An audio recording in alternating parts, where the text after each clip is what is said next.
Messieurs, dames, bonjour, bienvenue sur YouTube.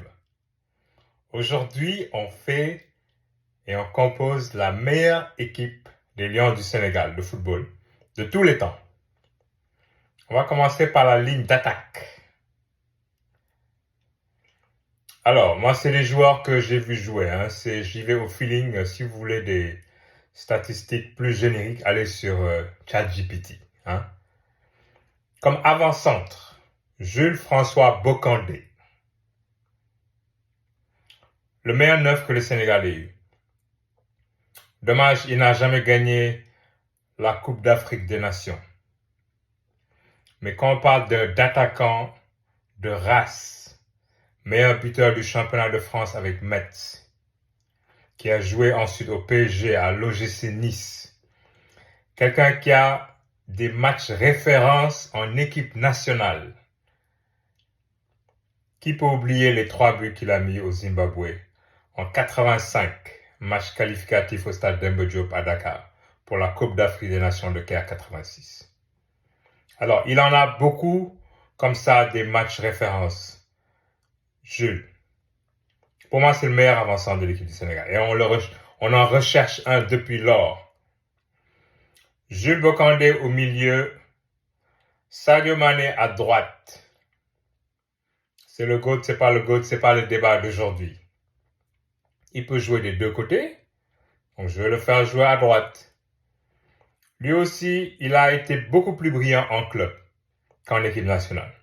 Son match référence demeurera son penalty vainqueur contre l'Égypte, qui nous a permis de gagner notre première CAN et notre unique CAN jusqu'à ce jour. Un palmarès beaucoup plus éloquent en club. Joué à Salzbourg, Southampton, Liverpool, le Bayern, à Al-Nassr aujourd'hui, mais à droit devant les buts.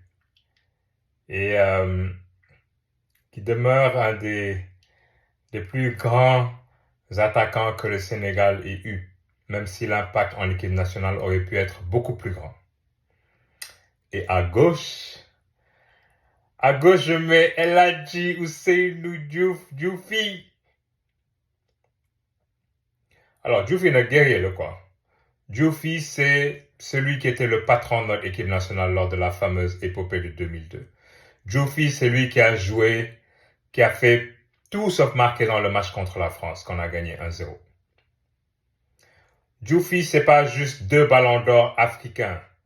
Diouf, c'est quelqu'un qui a du caractère, qui se laisse pas faire. Qui a joué en France à Lens, qui est allé ensuite à Liverpool, qui a continué en Angleterre. Mais c'est surtout sa présence sur et en dehors des terrains que j'apprécie beaucoup.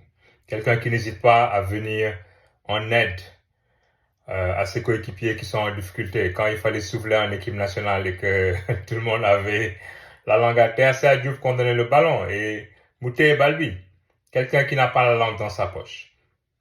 Quelqu'un qui est un peu aux antipodes de Sadio Mané dans ce sens-là. Donc, quand nos confrères africains veulent nous chambrer, c'est le meilleur qu'on peut avoir en face d'eux pour leur donner la réplique.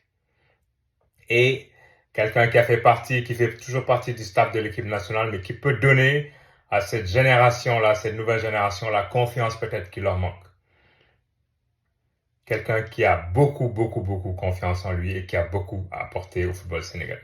Et donc voici la première ligne d'attaque pour les Lions du Sénégal, la meilleure de tous les temps. En remplacement, quelqu'un que j'ai hésité longtemps à mettre sur la première ligne, c'est Henri Camara. Henri Camara, parlant de gros buts, qui a mis 2 gros buts contre la Suède en 8e de finale de la Coupe du Monde en 2002. Henri Camara qui a aussi joué en France, en Angleterre, un ailier percutant. Et comme avant-centre de la deuxième ligne, je mettrais peut-être Dembaba. À ce poste-là, pour moi, il n'y a pas de titulaire indiscutable. Donc, Dembaba, encore une fois, meilleure carrière en club qu'en équipe nationale. De l'autre côté, pour mettre quelqu'un qui a joué avant-centre, Moussa Sow, qui peut aussi jouer à l'aile. Donc, ce serait eux qui constitueraient ma deuxième ligne d'attaque. Ça, c'est la mienne. Quelle est la vôtre? Je veux l'entendre. Mettez-la dans les commentaires. Si vous avez aimé cette vidéo, likez-la, partagez-la, abonnez-vous, ça m'aide. Et je veux entendre surtout votre composition de départ. Allez, restez à l'écoute pour d'autres émissions de ce genre. La prochaine aura lieu sur les milieux de terrain. Allez, à bientôt sur YouTube.